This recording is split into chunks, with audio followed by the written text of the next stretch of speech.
Washington. And the Eagles over the Giants. And the Niners on Monday night. Over Seattle. Or not Seattle, St. Louis. St. Louis. Can I tell you? Should really get married. Yeah. That's disturbing. Nah, he's too ugly.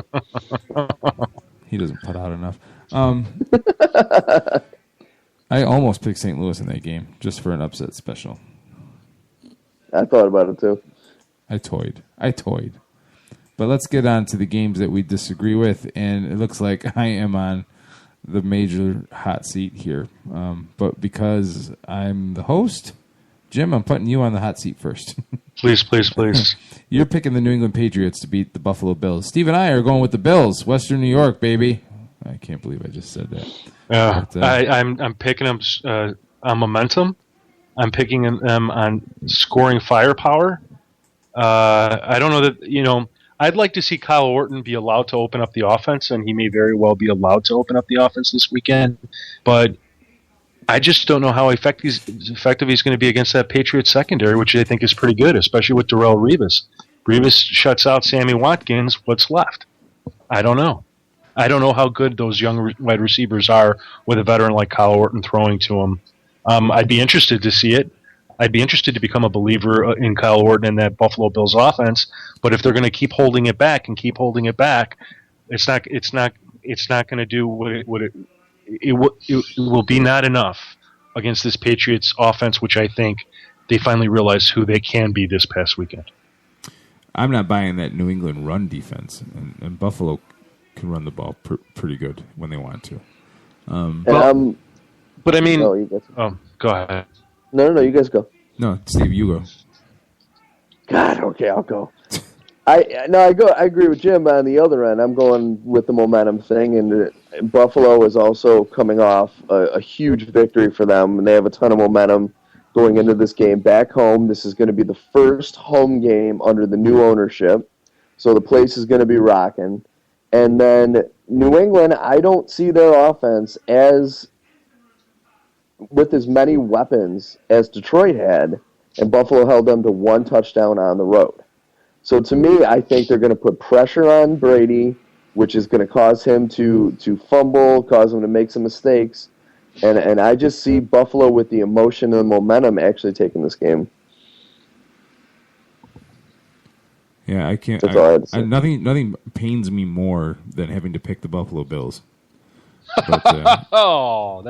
It does, and we're Western New Yorkers too. But oh my gosh, I want to pick the Bills. I truly want to, but I just, after what I saw on Sunday Night Football, I'm sorry. This to me looked like the Patriots of old. So if New England loses this game, can we bring up the subject about whether they're done or not? You can try, but it's going to take more than a couple of losses to sit there and say that the Patriots are done. I can't believe anybody even thought that. That was so ridiculous. I'm going to spend the next 2 days trying to find a way to work it into the Wednesday night show. Good luck. So now I guess it's time to just go grill myself because Steve is free. Oh no, Steve-O, you go. You're picking the Browns to beat the Steelers. Are you a believer in Brian Hoyer that much? I'm a believer in Cleveland at home. In Pittsburgh, I mean, Roethlisberger's playing well this year, but they seem sloppy. They're not showing me what I expected great things from this year. I thought they were going to have a bounce back season after the unfortunate not making the playoffs last year, which really hurt them after their rough start. But I look at Cleveland. I look at how they've been playing. It was a very impressive comeback they had this past week. I know it was against Tennessee, but I just look at Cleveland as having enough weapons against Pittsburgh to win at home. If this was being played at Pittsburgh, I might not have called it the way I did. But seeing as that it's at Cleveland, I wouldn't say I have faith in Hoyer as much as I have faith in the Browns team as a whole. Okay. I think, Steve, I originally picked the Browns and I changed my mind, but I can't necessarily disagree with you. But it finally would kind of let it in for me, or made me decide to go with the Steelers, was the fact that they do have some effective pieces on offense that, I mean, should be able to take advantage of the Browns, where the Titans, it was impressive that the Browns shut the Titans down for a half of football and got their team back to where they needed to be to win the game. But I just don't see the Steelers as that same team. They've got a great running game. They've got some great receivers, and Antonio Brown is a proven receiver against that defense. He has done well against the Browns, and that's where I couldn't. But I think it was a tough game to pick who's going to win. Okay. Yeah, I think Cleveland's due for a letdown after last week. So I'm picking the Steelers. All right, so now it's my turn. I am picking the Houston Texans to beat the Indianapolis Colts.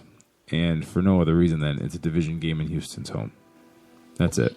Indianapolis has played admirably. I think they are a mediocre team with a really, really excellent quarterback, with a top-notch quarterback. I mean, he's like Andrew Luck is very quickly becoming the best quarterback in the league. And when Manning and well, I can't even really say Brady based on his play, but when you talk about the scope of careers, when Manning and Brady hang it up, the league is Luck's. He's better than Aaron Rodgers. He's that good. So. And Tony Dungy even said today that he sees Luck as being the next quarterback to, have the kind of success that Manning has had, and I can see that. Yeah. So, I'm picking Houston to beat Indianapolis just because Houston's the home team. That's crazy. Well, maybe not. We'll find out next week, won't we? Oh my God, we'll find out. Ready? I am picking, and I did it, and then I thought twice. And then I walked away from the computer and just kind of did a lap around my first floor while I thought about this one. But I'm going to do it. I'm going to pick the Jacksonville Jaguars to beat the Tennessee Titans. Oh, man, look at you. Look at you. I'm telling you, Blake Bortles is it's only because you picked him up recently. Is going to rescue me from pick'em hell with this pick because, well, you know what, though? Tennessee... I don't believe that Jake Locker is going to be, if he plays, he's going to be 100%. I don't even know if they've made a decision on him yet. Charlie Whitehurst, touchdown Jesus, not a fan. It was a funny story, though, and you'll laugh, because, Steve, you've been in my mother's kitchen before. She's got that picture of Jesus Christ with the Sacred Heart or whatever on the wall in the kitchen. And so she tries to test my 3-year-old son, and she says, "Who is that?" And I go, "It's Charlie Whitehurst, backup quarterback for the Tennessee Titans." Oh, my God. And she gave me these death stares because my mother's a Catholic. And I pull up a picture on my phone. I go, "What? Tell me I'm lying." And everybody laughed, and she just sat there staring at me. So my supper went cold. But I digress. I'm going to pick, and this is my crazy pick, and I know you guys are going to yell and scream at me right here. I'm picking Tampa Bay to beat Baltimore. I picked Tampa to beat Baltimore, too. No, you didn't. You picked Baltimore. No. Yes, you did. Yes, you did. Let me check the message that you sent me here. I swear I typed Tampa Bay in. Yes, you did, Brett. Yes, you did. Tampa Bay, exactly. Oh, you did. Tampa Bay. I got it wrong. So I'm the only one that picked the Ravens? So you got to justify. Got to be kidding. You got to justify. Oh my God, you guys are just crazy. That defense is so good, and they're going home to play. Oh no, they're at Tampa. Well, it doesn't matter. I don't care. I don't care if they were in name the place, Iceland. The Ravens are going to win this game. I'm writing down the timestamp for next. See, you said the same thing. It was almost word for word the same thing you said when I picked Indy last week over Baltimore. Almost word for word, the exact same thing you said. Yeah, and that's exactly because it arouses the same feelings of just sort of dismay and disgust that I'm having right now. It's you guys crazy? The 113-minute mark. Okay. Really? I mean, how can you? All right, they gave up 20 points to the number 5 offense in the league. Where is the Buccaneers' offense ranked? Somebody tell me. Is it even in the top 15? That was when Josh McCown watered those stats down. Oh, my God. Look, the Ravens have a great defense. This is a frustrating loss. They're going to come out there looking for blood. They are one of the best against the pass. I believe one of the best against the rush. I just don't see Mike Lennon having a good game here. And he's got to have a good game for that team to win. There's no way the Buccaneers can win without Mike Lennon, and I just don't see it. I'm kind of putting 2 and 2 together here a little bit. I'm sensing a little bit of a Flacco man crush. No, it's not a Flacco man crush. It's just a Ravens defense crush. Well, now here's the thing, though. Say 2 weeks in a row you were adamant about this defense. If they go in and they lose to Tampa, does that sully your sheen on this team at all? Well, I have to reevaluate things at the time, but I can't say that. I couldn't say that. I still think this is one of the better defenses in the league, and they just got manhandled by Lady Luck herself. See, that's such a politically correct response. We shall see. I just verped. All right. When I get on these rolls, I get on these rolls. I'm so sorry. You're so disgusted with us tonight. It's like you can hear it in your voice.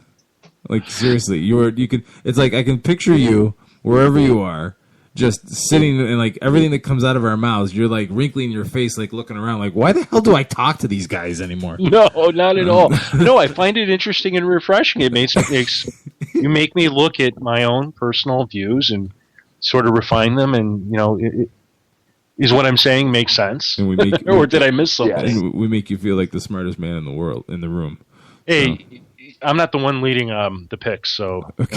That's all you can say. All right. Last game, you are the only one picking the Bears to beat the Falcons, Jim. Yeah, I figured that was another tough one to call, but at the end of the day, I just cannot see the Bears losing to that defense. Same thing. I mean, they should have a field day with them in comparison.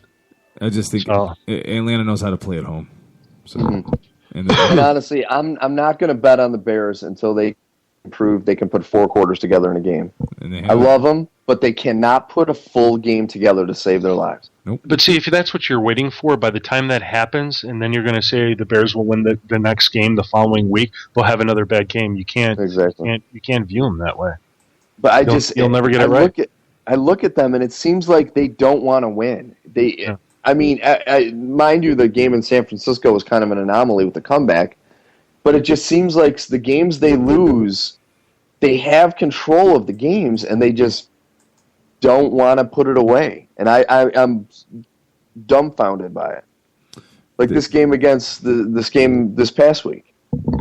At halftime, they had pretty good control of the game.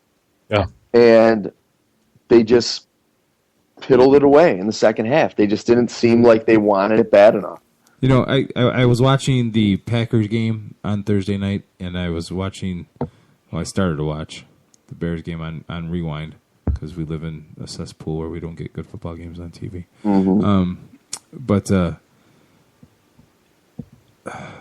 I started thinking about Jay Cutler and Aaron Rodgers and their teams. And if I had either one of them, and Aaron Rodgers is a better quarterback than Jay Cutler, that's not what I'm trying to say here. But if I had either one of those guys on my teams, I would make them throw it as little as possible. I find it fascinating that Green Bay just refuses to let Eddie Lacy run. And they did more last week than they have in the past. But if I was the Bears, if you cannot run that ball and you are expecting Jay Cutler to carry you week after week, you are going to be disappointed. Mm-hmm. Matt Forte needs 20 to 25 carries a game. I know he catches the ball a lot out of the backfield, and Mark Trestman's systems gets him involved that way. I get that. But you need to run the football. You need to control the clock. You need Jay Cutler to throw as little as possible, because when defenses have to guard against the run and you get those preferable pass looks on defense, Jay Cutler can sling it with anybody. He can fit balls into tight spots. But when you got defensive backs just sitting on certain routes because they know what you're going to do, that's not Jay's strength. And if the Bears are going to go anywhere in this era, this Jay Cutler era, the game planning has to be smarter. And if he's changing plays, then you need to get him to stop, because they need to be able to run the ball. And not for nothing, and this is a little talked about fact here, Jordan Mills has been abysmal this year. Right tackle. He was a diamond in the rough last year. I think he was a 6th-round pick. played very well last year, missed the entire preseason with an injury, and he has just been very slow to come back. And I don't know how much that is affecting. You had Matt Slauson